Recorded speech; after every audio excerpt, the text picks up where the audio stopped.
This week, we're talking about a long anticipated game, the future of Bungie, and more. So let's just go ahead, together, as a people, and check it out!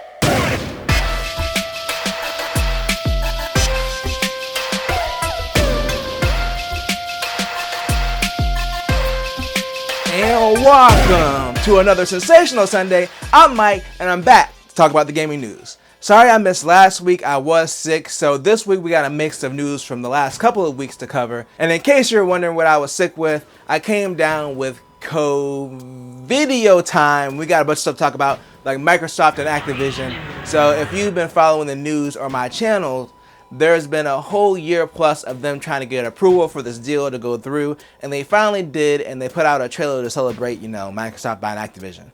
Well, apparently the FTC is still trying to block the merger 2 months after the deal closed. As of December 6th, the FTC has filed another appeal to block the deal. They're stating that their previous attempts were held in too high of a standard and that one big company buying another is an inherent monopoly risk. I talked about this prior to the deal closing. Technically, they can be forced to break up even after the fact if the appeal does go through. Now, the Kotaku article points out that 2 antitrust scholars stated that the FTC has an uphill battle. So it doesn't sound like it's likely that this would happen since they failed to prove in the initial trial how this deal was bad for consumers. But just like John Cena, the FTC will never give up. One of the things Microsoft had to give up was their cloud exclusivity for Microsoft and Activision games to get this deal closed. So Microsoft agreed to license their games to competing streaming services, and we recently talked about Microsoft's games coming to Geforce now. Well, now Call of Duty is joining the lineup, so Modern Warfare 2, 3, and Warzone are officially available to play through Geforce Now. So if you for some reason want to play a streaming version of Call of Duty through Geforce Now, it's an option. Let's be honest, it may not be the most optimal way to play, especially a competitive multiplayer game, but you can do it now. So right now, if you have the Steam versions of those games and GeForce Now, you can access them through the service. They've also stated they'll be adding older Call of Duty titles soon. I am curious if anyone will consider playing a competitive shooter like Call of Duty through streaming.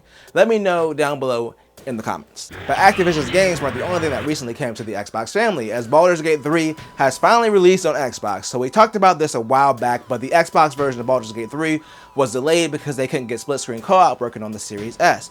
And typically for both Xbox versions of the game, they have to have the same features. The only difference can be in resolution and frame rate. Well, Microsoft made an exception and let them release it without split-screen co-op on the Series S version, and they promised it would come out before the end of the year, and they just managed to get it out before the end of this month. Now, there was no announcement for the game releasing because they forgot to announce it at the Game Awards. So the game released on the night of the Game Awards, and the head of Larian Studio was supposed to announce it on stage when they went up for an award, but they ended up forgetting about it. But yeah, if you've been waiting to play the Xbox version of Baldur's Gate 3, it is finally available. But you know what's no longer available on PlayStation? Several shows from Discovery. So Sony began notifying users that purchase Discovery shows through the PlayStation Store that they will lose access to that content. The excerpt from the email reads, "Due to our licensing agreements with content providers, you will no longer be able to watch any of your previously purchased Discovery content, and the content will be removed from your video library." So basically, there's not much to say. This is, well, it's trash. It's one thing with a streaming service, shows and movies come and go, but for shows that are purchased, to lose access to them, yeah, it kind of makes it hard to recommend buying digital movies. Long term, this could hurt Sony's revenue from digital purchases on the store. Some of the more notable shows that are being removed are things like Mythbusters and Naked and Afraid, but Sony does have a full list on their site, and yeah, there are a lot of series that are affected by this. The worst part is there's really no other option for the people that spent money on this stuff. It would be nice if Sony offered them something like a PlayStation Store credit so they could at least purchase other stuff to replace the content that they no longer have access to that they paid for. But this isn't the first time something like this has happened, and it probably won't be the last time. But those Discovery shows won't be the only thing that Sony could be taking away, as new details about the acquisition of Bungie for $3.6 billion last year has come to light. So Bungie, even though they're owned by Sony, they still operate as an independent subsidiary. Well, apparently the only way that it'll stay that way is if Bungie hits its revenue targets, and this year they missed their forecast by 45%. The Kotaku article points out that this is likely due to disappointing reception of Destiny 2's Nightfall expansion. They also recently laid off 100 people, most likely due to them missing their financial target. Now, they do have another expansion coming out next year called The Final Shape. It was originally supposed to launch in February, but has been delayed until June because they really want to make sure that they take the time to get this right. So the way that the company's board is set up right now is there's a mix of Bungie and Sony executives, with the Bungie CEO Pete Parsons being the tiebreaker on decisions.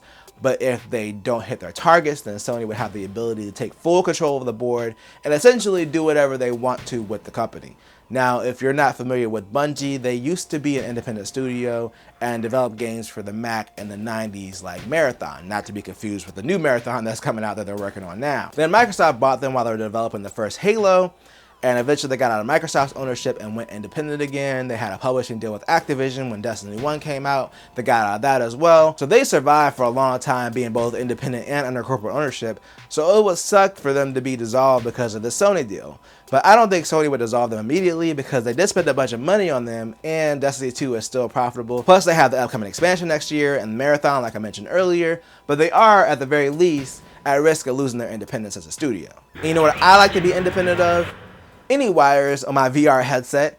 I currently use the Oculus Quest 2 for VR. Well, there's good news for owners of the Oculus Quest 2, 3, and Pro. Valve has officially launched a Steam Link app on the Quest Store that lets you wirelessly stream your VR games from Steam to a Quest headset. Now, Oculus has their own AirLink option, which lets you stream wirelessly as well. It's probably just a bit more of a janky setup than using the official Steam solution, especially if you own a bunch of Steam VR games. I tried Oculus AirLink before and it actually works really well, so I'm curious to see how the Steam Link app works. I might try it out with Half-Life Alyx in a little bit. And speaking of streaming, there's some bad news for Twitch streamers in Korea. So Twitch announced that they would no longer operate in Korea starting February 27, 2024. The reason they're giving for this is that it's basically too expensive. They say the network fees in Korea are 10 times that of other countries, and that they try to do things like limit stream quality to 720p and cut other things, but it wasn't enough to offset the costs to make it worth keeping the operation running. The current plan for streamers in Korea is on February 27th, they'll no longer be able to monetize their streams, and they'll get their final payouts on March 16th. Viewers who have their country set to Korea will no longer be able to make purchases. They'll still be able to watch streamers and streams, but they won't be able to do things like donate to their favorite streamers. Now this obviously sucks, especially with how popular esports are in South Korea. Also looking at the fact that Twitch can make the financials work and they're the biggest streaming platform, it doesn't look great if any other platform tries to enter that space. From the Kotaku article, it says that these fees are higher for foreign companies, so it's possible that a Korean alternative could work if the network fees aren't as high, but it really sucks for anyone in Korea that was making a living or just making money in general off of Twitch. But VR and Twitch aren't the only things that we're streaming this week. The GTA 6 trailer is out there streaming as well. In fact, that's what we're talking about today in our final story. So we previously talked about Rockstar having a big announcement for their anniversary, and of course it turns out that yeah, it was the GTA 6 trailer. But things didn't play out exactly the way they wanted it to. So they were originally going to release a trailer the morning of December 5th, but like many things that exist on the internet, it leaked the day before. Look, we've been thirsty for this game for over 10 years, so if that trailer got out there to anyone at all, it was gonna get leaked. So Rockstar basically responded by releasing the trailer a day early, and it's not coming out until 2025. Aside from the release date though, I'm personally excited for it. It takes place in Vice City in their fictional Florida, and it does have a male and female protagonist like the rumors previously said. They're supposed to be doing a Bonnie and Clyde type story. The trailer seems to play off the idea of all the craziness that happens in Florida with the online videos, the Florida Man and all that stuff. The bad news is it looks like it's going to launch as a console exclusive, as there was no release date given for the PC or an announcement at all. I wasn't super surprised by this since 5 had delayed launch on PC as well. Either way, I'm not waiting around till 2025. I'm bringing the video to a close now, but let me know what you think down below about that GTA 6 trailer. Again, let me know down below, and if you enjoyed this video, then make sure to tell a friend, tell a coworker, like, share, subscribe, and hit that bell notification to be notified when I drop a video or live stream. And always do at least 2 things at the same time.